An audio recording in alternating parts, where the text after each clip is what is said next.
Hey guys, it's Bethany, your crafty BFF, and today I am on for part of a YouTube hop that several ladies and myself have put together. We are calling this collaboration the Year of Cheer, and this is the first video because it's January. First video where we'll be posting a hop video every month. We will be going live every month, or at least a couple times every month, to create for Christmas. We are all on the same page where, this last December we didn't get to create all the things that we wanted to create because December's a busy month with all the shopping and family and all that good stuff. So we have decided to dedicate some time each month to crafting for Christmas, and every month we will have different projects that we focus on. For the month of January, we're focusing on greeting cards. Today, on our very first live stream, we created some greeting cards. I was just in the chat and I only created these two because I was working on some other things and chatting along. It was a good time, lots of fun. But this video will be posted on the 26th along with the other ladies in the hop. I will have everyone linked down below. So make sure you go check out their videos as well. We're going to be doing project shares. Some of us will do tutorials and all that good stuff. Today I have a tutorial for you. I created this A2 size greeting card box. I was inspired by another tutorial here on YouTube, but I did make my own measurements. And I will link that original video down in the description box to give credit where credit's due. But yes, I did make my own measurements, and this box, the finished size is 6 by 5, and it is 3 inches deep, so it is plenty big to hold lots of greeting cards. And my goal for this year is to fill this box with greeting cards. One thing I've never done is actually send out Christmas cards. And so this year I hope to be able to do that. And, once I have this box full of cards, it should not be a problem to send all the Christmas cards that I want to send. So, as you can see, an A2 card fits in here well, and many A2 cards can fit in here. Also, the envelopes can fit in here. So, with a little room, I like it to have a little extra room at the top and on the side so they're not crammed in there. They won't get damaged or anything. So, this is what we're going to make today. It's pretty simple. I'm going to move this out of the way, and we are going, and here are the measurements that you need. Excuse the sniffles. It is January and very cold in Ohio today. So if you want to screenshot this, you can do that. Otherwise, we are going to get our cardstock. Now, I'm using 110-pound cardstock because I like a sturdy box. But our first piece that you need is 6 inches wide by 10 inches tall.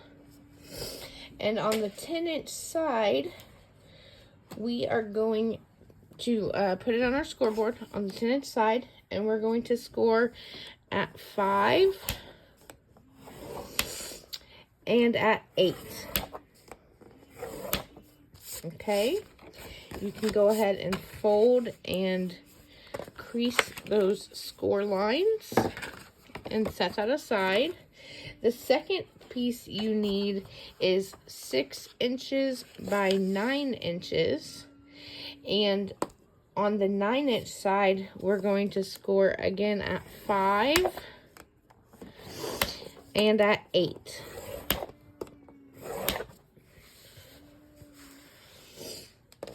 Go ahead and fold and crease those score lines and set that aside. And the last step is that you need 2 pieces. Oh, those are greeting cards, not my pieces of cardstock. Here they are. You need 2 pieces that measure 4 inches by 5.5 inches. You need 2 of those because those are the sides of our box. And what you're going to do is place it on the 4-inch side, and you're going to score at a 1/2 inch on 3 sides. So you're going to do the 4-inch side, flip it to the 5.5 inch side, score at 1/2 inch. Flip it one more time back to the 4-inch side and score at 1/2 inch again. And do the same thing to your other 4-inch by 5.5 inch piece. So 1/2 inch, 1/2 inch, and 1/2 inch.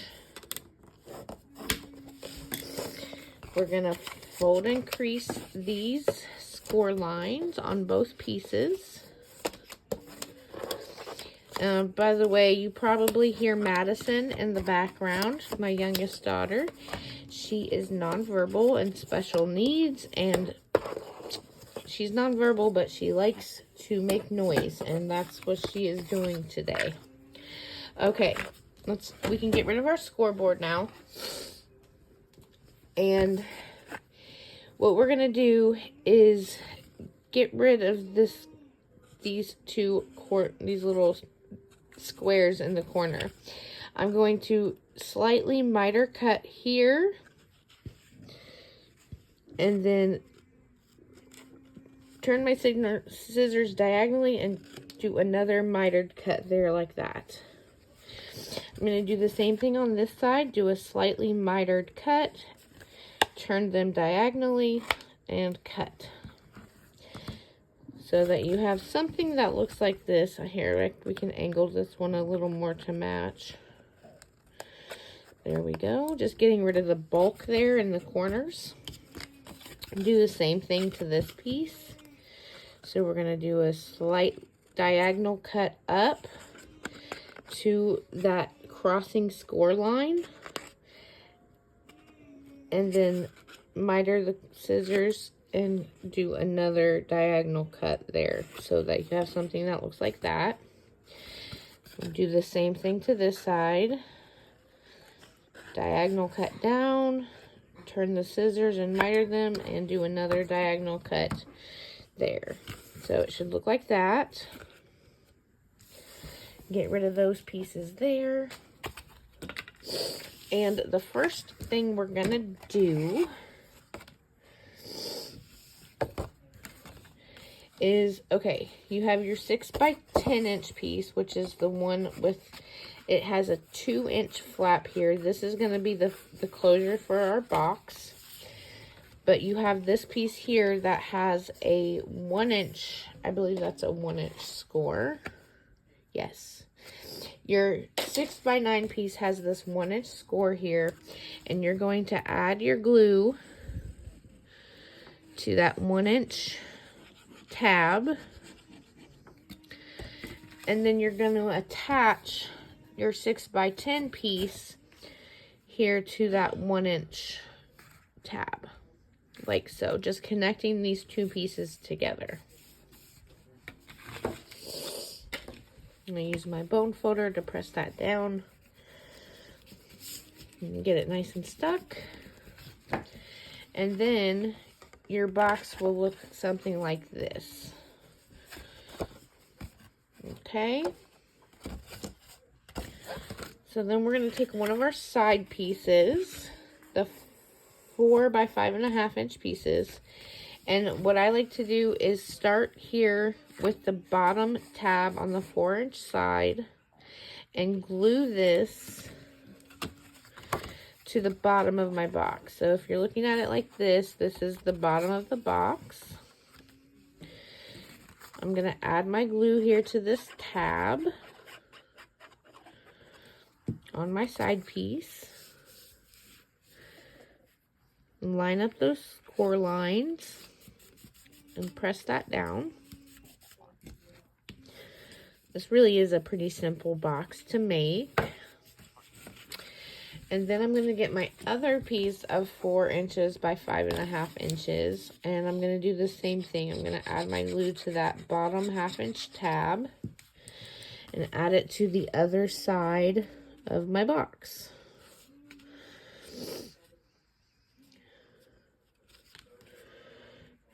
Like so. There we go. And now you can see it's starting to come together. These will come up. And we're going to attach these back tabs to the back of our box. So just add glue to one side right there. And then I like to bring this up and attach it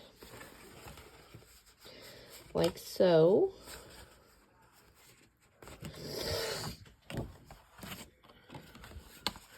Try to get that out of the way so you can see better. And then just use my bone folder to varnish that down. And then I'm going to do the same thing to this other side. So I'm going to add my glue to this little 1/2 inch tab. And then bring this up to the back of the box. Line it up nice and straight. And press that down. Okay, and then we just have to attach the front of the box to these little 1/2 inch tabs.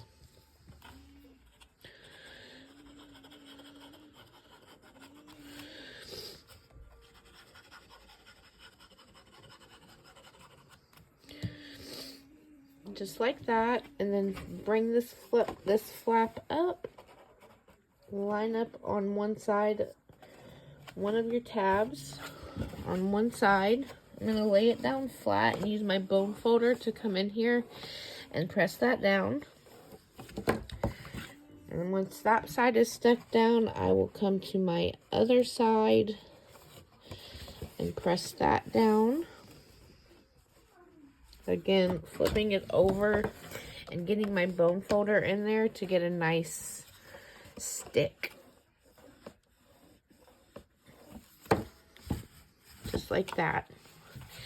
And voila, you've got yourself a box.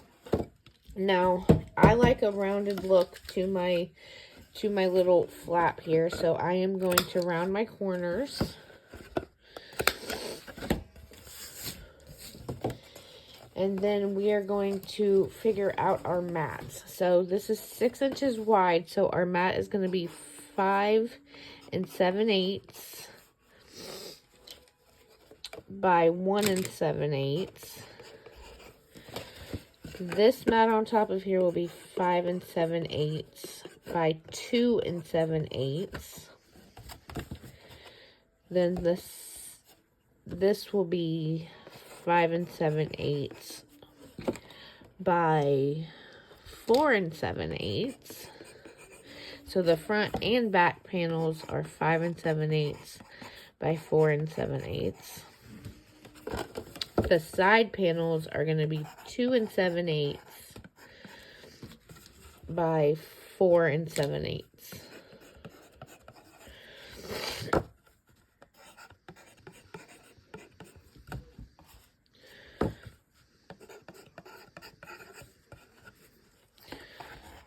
Freaking dog hair everywhere, man. Okay. So let's go ahead and cut our mats.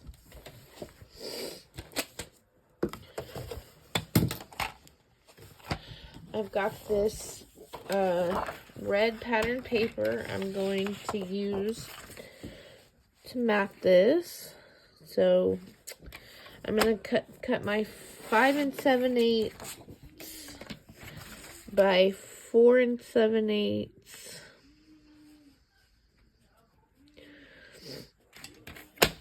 for my front panel, like so. Then I'm going to cut my 5 7/8 by 1 7/8 for my flap. And then I need the top, which is 5 7/8 by 2 7/8.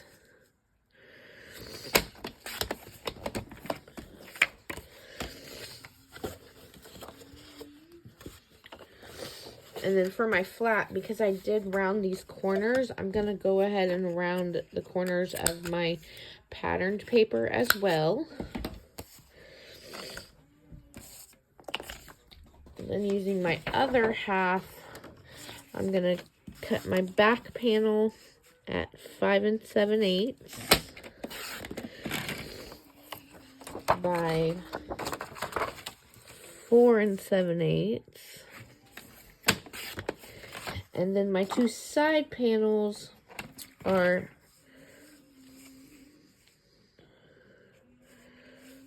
4 7/8 by 2 7/8.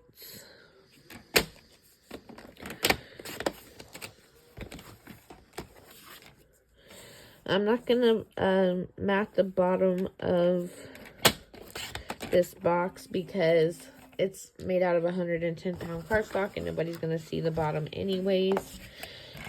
And I'd have to cut into a whole nother 12 by 12. So let's go ahead and glue these matting pieces. This front one is 5 7/8 by 4 7/8.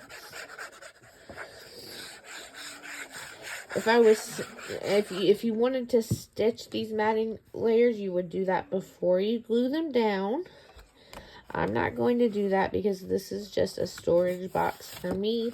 If I were sending this in Happy Mail, I would probably stitch the matting layers, but like I said, it's just for me. So we're not stitching them. Here's the side panel at 2 7/8 by 4 7/8. Line it up so you have a nice 1/8 inch border all the way around. The back panel again is 4 7/8 by 5 7/8.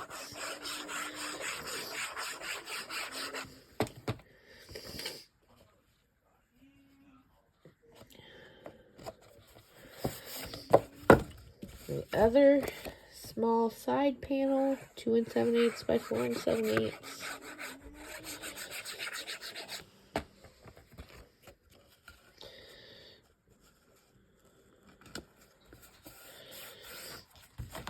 And then our top piece, 5 7/8 by 2 7/8.